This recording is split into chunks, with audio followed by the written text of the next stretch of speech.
Bonjour à toutes et à tous, ravi de vous retrouver dans cette vidéo. Pour ceux qui ne me connaissent pas, je suis Samuel Zitterman, je propose des actual plays en ligne de jeux de rôle, mais aussi des vidéos diverses. Et donc là, c'est une collaboration avec la Caravelle pour son projet de février 2020 dans lequel on vous propose de vous apprendre à jouer à Sword Without Master. Sword Without Master est un jeu de rôle avec MJ, jusqu'à 4 joueurs, un jeu de Epidia Ravachol, traduit donc par la Caravelle.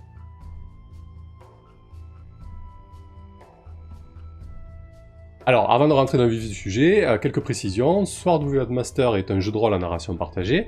Il y a 3 choses qui sont autorisées et qui sont établies. C'est que le MJ, lorsqu'il met en place la scène, la première scène, le cadre de la phase, ce récit-là, il est inchangeable, entre guillemets, le cadre est posé comme ça. Si vous êtes dans un marché, vous êtes dans un marché et pas autre part.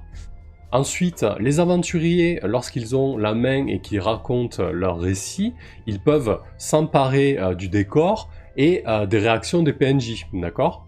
Et ensuite, il faut garder à l'esprit que même si c'est un aventurier qui parle parce qu'il vient de jeter les dés, les autres peuvent participer, d'accord? Ils peuvent rebondir, faire des suggestions, etc. Le récit n'est pas figé et vraiment centré sur quelqu'un. La parole peut aussi être échangée, c'est une conversation avant tout. Pour que le jeu soit cadré, il y a aussi 3 choses qui sont interdites. Les aventuriers ne peuvent pas dire ce que pensent d'autres aventuriers, ça c'est leur problème. Par contre, il est tout à fait possible de les inviter en leur faisant des suggestions, et là, s'ils sont ok, ils peuvent y aller. Et ensuite, il n'est pas possible de mutiler ou de tuer un autre aventurier sans son consentement, en fait. Et même pour le MJ, du coup. Voilà. Si on décide de mutiler un aventurier ou voire de le tuer, il faut que son personnage soit ok avec ça, parce que ça fait sens dans le récit ou parce que l'idée lui plaît. Voilà. Alors, vous êtes le MJ, vous allez réunir 2 ou 3 compagnons qui seront les aventuriers de cette partie. Et donc Sword Without Master vous propose de jouer dans un univers de Sword and Sorcery, donc Conan le Barbare pour l'œuvre la plus emblématique de cette mouvance, de ce sous-genre de la fantasy. Donc gardez bien à l'esprit que voilà, vous allez jouer une partie très typée Sword and Sorcery, donc avec des guerriers puissants, des pouvoirs magiques assez néfastes et des sorciers inquiétants, et très certainement un peu d'orientalisme et ce genre de choses. Donc, il vous faut vos compagnons, des crayons, du papier, comme dans toute partie du jeu de rôle, ou une table virtuelle si vous jouez en ligne. Et ensuite, surtout, la chose la plus importante, il vous faut 2 D6. 2 D6 que vous allez distinguer. Il va vous falloir un D6 qui va être le dé de ton lugubre, et un D6 qui va être le dé de ton jovial. Le plus simple est de prendre 2 couleurs bien distinctes pour que vous sachiez quel dé est quel dé. Par exemple, noir et blanc, noir pour le lugubre et blanc pour le jovial, c'est très bien. Ensuite, vos compagnons de jeu vont avoir leur personnage. Alors pour commencer, je vous conseille de prendre les pré-tirés du supplément La Cité d'Argent et de Feu, d'accord? C'est plus simple, une fois que vous aurez joué votre première partie, vous pourrez créer votre propre personnage avec leur propre ficelle du métier et leur propre prouesse héroïque, mais comme la liste est un peu longue, ça peut prendre du temps pour choisir et on ne connaît pas forcément le jeu. Proposez-leur des pré-tirés et lancez-vous. Tu peux désormais mettre en pause la vidéo si tu souhaites réunir les 2 dés nécessaires, donc il te faut 2 dés de couleurs bien distinctes, un blanc et un noir, c'est très bien. Des post-it, du papier de quoi écrire, une carte vierge ou alors un bout de papier réversible sur lequel tu inscriras d'un côté lugubre et de l'autre jovial. Donne des pré-tirés aux joueuses et aux joueurs, ou crée vos personnages. Sword Without Master se découpe en phases. On va jouer une première phase de péril. Donc, le maître de jeu va tirer le ton général. Je t'invite à prendre les 2 D6, à les jeter, et nous allons examiner les résultats possibles. Si le résultat du dé sombre est supérieur au dé jovial, le ton sera lugubre, et inversement. Pour tenir ça à jour, le mieux est de vous faire une petite carte maison. D'un côté, vous mettez ton lugubre, de l'autre, vous mettez ton jovial. Vous la laissez au centre de la table et vous la retournez selon le ton qui est en place. Donc si vous tombez sur le ton lugubre, le MJ, pour la première phase, il va devoir instaurer une ambiance assez pesante, maussade, sarcastique. Dans le jeu, je vous les affiche, vous avez les différents adjectifs qui déterminent le ton lugubre ou jovial. Et au contrario, si c'est jovial, il pourra parler d'un ton enjoué, léger, etc. Donc, une fois le ton général tiré, c'est parti, vous jouez la première phase qui est la phase de péril. Sachant que si vous faites une égalité à ce stade-là, le MJ peut choisir le ton. Donc une fois le ton général pour notre phase établi, on va débuter la phase de péril, donc qui est la phase durant laquelle les personnages joueurs vont pouvoir démontrer leur prouesse physique, leur capacité combative, puisqu'ils vont être en proie avec une opposition des adversaires. Donc votre rôle, vous, en tant que MJ, à chaque début de phase, c'est d'introduire le tonnerre. En fait, ça va être une description de scène, durant laquelle vous allez dire où se trouvent les personnages joueurs, avec qui ils sont, pourquoi ils sont là, et qu'est-ce qui est en train de se passer, tout en respectant le ton. Si vous êtes sur un ton lugubre, vous allez pouvoir dire, vous vous trouvez au centre de la place du village, il y a une troupe de gardes qui s'avance vers vous, l'âme au clair, ils ont la mine renfermée, et apparemment ils sont prêts à en découdre. Si au contraire le ton est jovial, vous allez pouvoir décrire le marché de manière animée, avec les commerçants qui s'agitent, qui rigolent fort, et les gardes au milieu qui essaient de s'extirper de ce brouhaha pour atteindre les personnages joueurs. Voilà, donc gardez bien à l'esprit cette idée de ton lorsque vous introduisez le tonnerre, c'est très important. Donc ensuite, vous allez passer les dés à un des joueurs autour de la table, et vous allez déchaîner la tempête. En fait, c'est une spécificité de la phase de péril. Lorsque vous déchaînez la tempête, vous allez décrire de quelle manière l'opposition, les adversaires, la menace immédiate qui pèse sur les joueurs. Donc par exemple, là avec mon exemple des gardes, je vais dire que les gardes se jettent à votre assaut, donnent des coups de cimetière, des coups de stock, tentent de vous immobiliser. Il y a une mêlée générale qui s'engage, tout en gardant à l'esprit le ton général de la partie. Et là, les joueurs autour de la table, la seule chose qu'ils peuvent faire avec leur personnage, c'est se débattre ou se dérober en fait, donc se battre ou s'esquiver. Par contre, ils ne peuvent pas mettre un terme à cette opposition, ils n'ont pas la main pour dire je tue les gardes ou on s'échappe définitivement. Voilà, la seule chose qu'ils peuvent faire c'est esquiver et se débattre, mais sans mettre un terme à cette menace immédiate. Le moyen qu'a un personnage joueur pour impacter de manière forte cette opposition et la fiction donc, c'est de jeter les dés. En fait, au moment où le joueur va jeter les dés, il interrompt le MJ et il prend la main. Donc le moment où l'aventurier jette les dés, le MJ s'interrompt et l'aventurier prend la main. Donc déjà, il faut regarder ce résultat de dés. Le dé va déterminer son ton personnel au personnage joueur, d'accord? Donc s'il fait un lugubre ou un jovial, même si c'est à l'opposé du ton général, il doit s'adapter à ce ton. On va s'attarder un petit peu sur le résultat de dés possible. S'il y a une égalité, il faut garder à l'esprit que le ton général s'inverse, que le personnage joueur rencontre une complication, donc là le MJ va lui dire voilà ce qui se passe, tu te retrouves dans une situation beaucoup plus compliquée que ce que tu as escompté, et ensuite le joueur va devoir s'adapter au nouveau ton général, d'accord? Mais il y a d'autres résultats possibles. On va discuter maintenant des trames en fait. Il va pouvoir y avoir des morales et des mystères. Donc si vous faites un double 1, un double 2, un double 3, il y a un mystère. Donc tout comme l'égalité qui introduit une complication, cela empêche le personnage joueur, l'aventurier, de combattre la tempête. Mais ici, il va devoir dire de quelle manière ces plans sont contrecarrés, et surtout, de quelle manière mystérieuse ils sont contrecarrés. Donc ça va venir d'une force surnaturelle, ou de quelque chose d'inattendu, de vraiment insoluble pour lui. Donc l'idée, en fait, c'est d'introduire cette complication, et de mettre un petit peu de surnaturel et de mysticisme là-dedans. L'idée aussi est d'inscrire ce mystère. Vous allez inscrire ce mystère à travers une question que vous allez poser. En fait, par exemple, quel pouvoir surnaturel m'a figé ainsi? Quel est le poison qui m'a paralysé se trouvant sur les armes des gardes? Ou quelle magie puissante a gelé mes chairs? Vous allez prendre cette question, vous allez la mettre sur un bout de papier, et ce bout de papier, vous allez le mettre au centre de la table. Ça sera votre première trame. On le verra ensuite, les trames vont constituer notre récit, vont nous servir pour former un épilogue. Donc premier résultat possible, c'est les mystères, un double 1, double 2, double 3.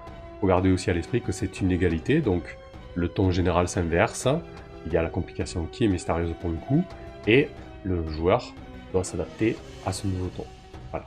Donc, si les résultats des dés affichent 3 ou moins, sans qu'il n'y ait d'égalité, 3 et 1, 3 et 2, 2 et 3 ou 1 et 3, il s'agit d'une morale. Ici, vous allez décrire la manière dont vous vous opposez à la tempête sans aucune restriction.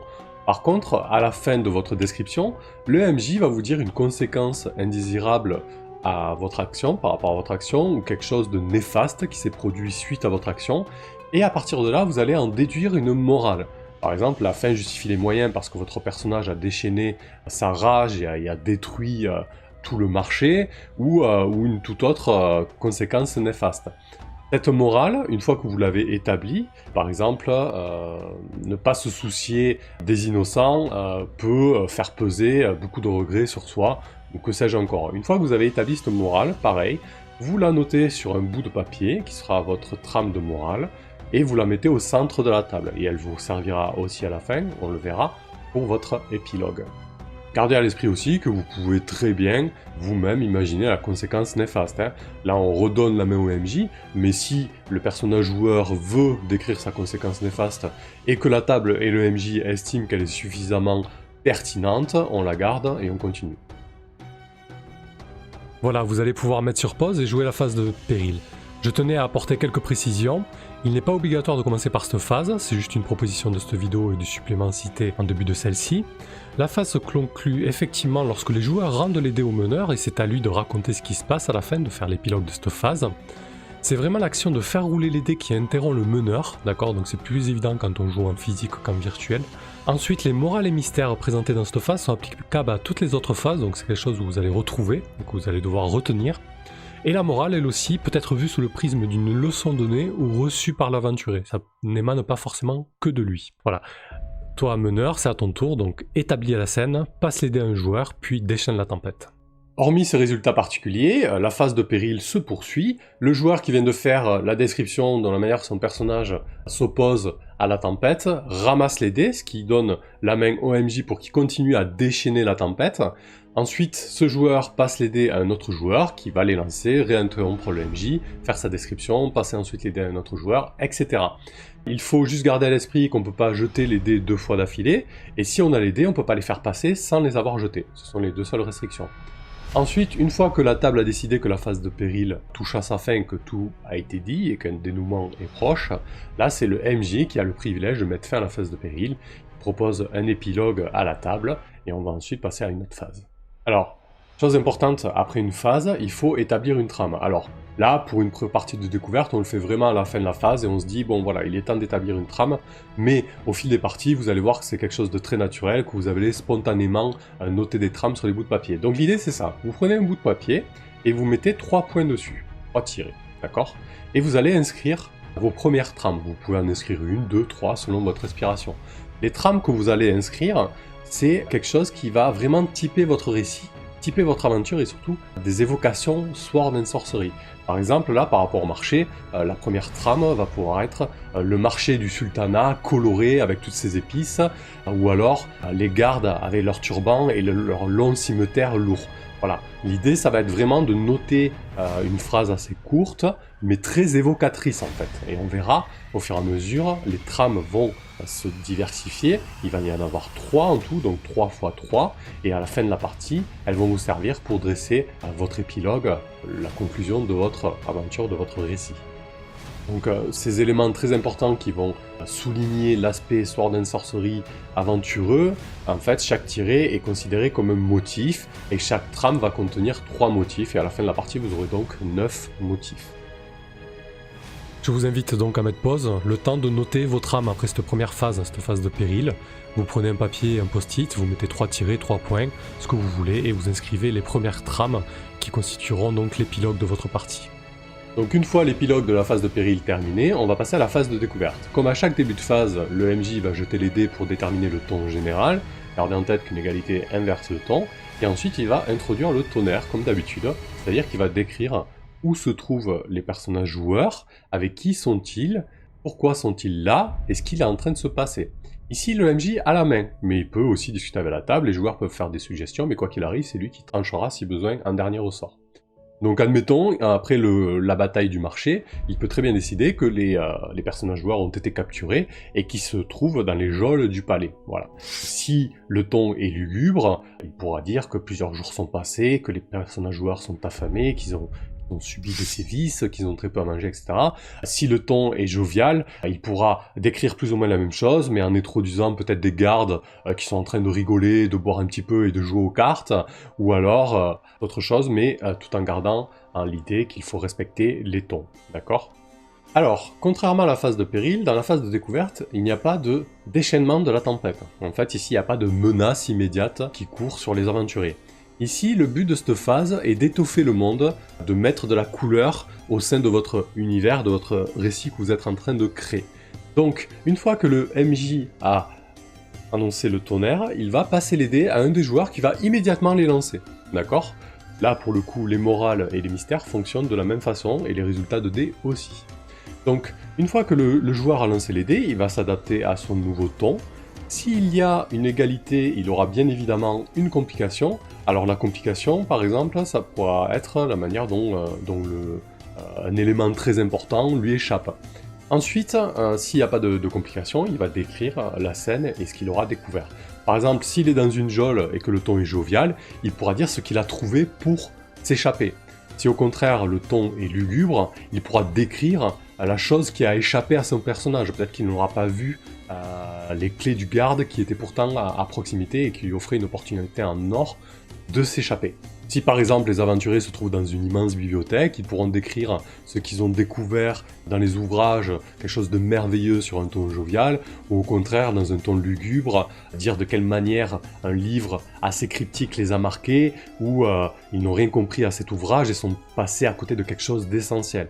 Voilà, donc il faut toujours garder cette idée de ton jovial et lugubre. Une fois que l'aventurier a fait sa description et sa découverte, il va poser une question ouverte au MJ.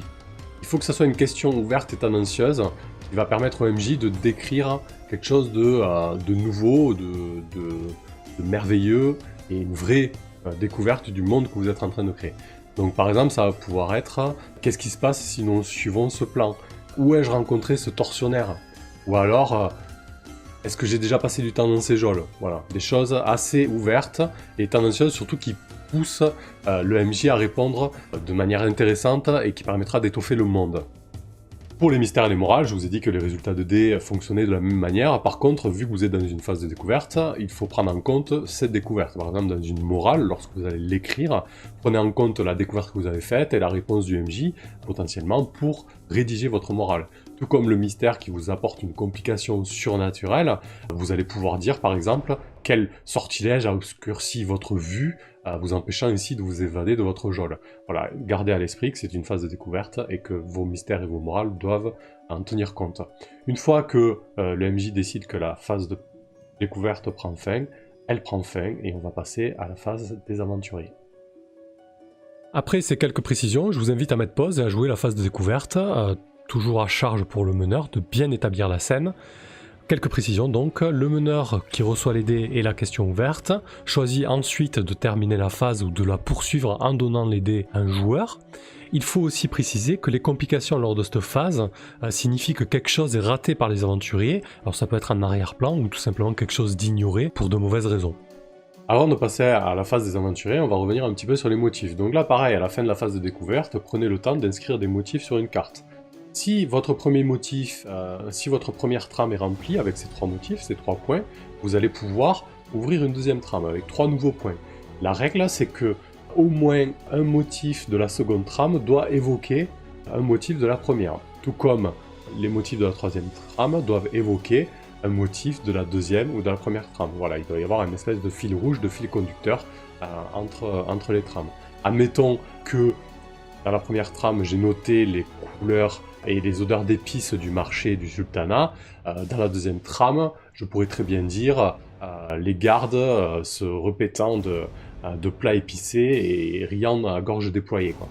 Voilà. La troisième phase est la phase des aventuriers. C'est celle où on va pouvoir vivre des grands exploits ou des pertes terribles. Voilà, c'est vraiment une phase grandiloquente dans laquelle on va pouvoir faire des face-à-face avec la mort ou vraiment se plonger dans l'intimité des aventuriers.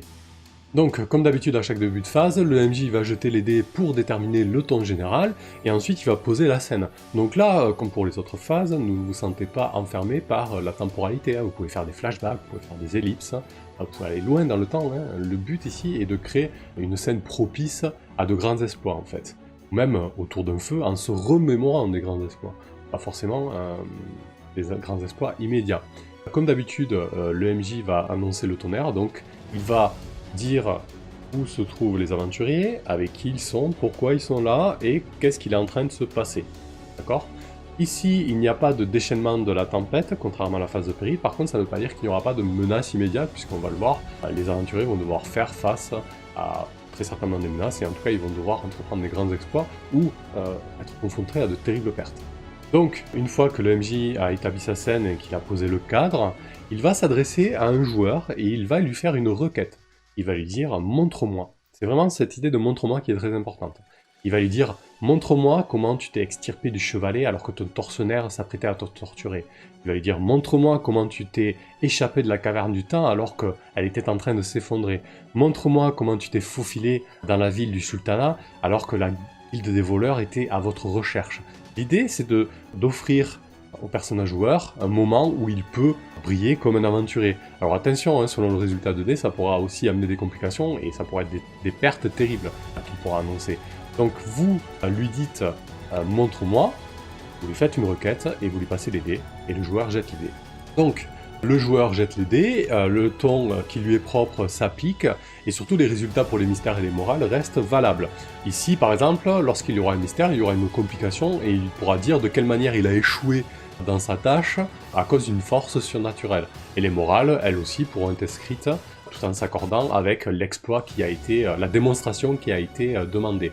Donc le joueur décrit la manière dont il a répondu à cette requête, et ensuite il va passer les dés à un autre joueur tout en lui faisant une requête. C'est le joueur qui a les dés qui fait la requête à l'autre joueur, il va lui dire montre-moi, lui passer les dés, et la phase se poursuit ainsi. Cette phase prend fin lorsqu'un des joueurs autour de la table estime qu'elle doit prendre fin. Bon, pour la partie découverte, n'hésitez pas à ce que chacun ait la possibilité de répondre à une requête. Donc en fait, au moment où un joueur ramasse les dés pour a priori les passer à quelqu'un d'autre, là vous pouvez décider de mettre fin à la phase des aventuriers. Je vous invite donc à mettre pause et charge au meneur de bien établir la scène. Il doit bien s'adresser à un joueur en lui adressant une requête en disant « montre-moi comment » et lui passer les dés pour lancer la scène.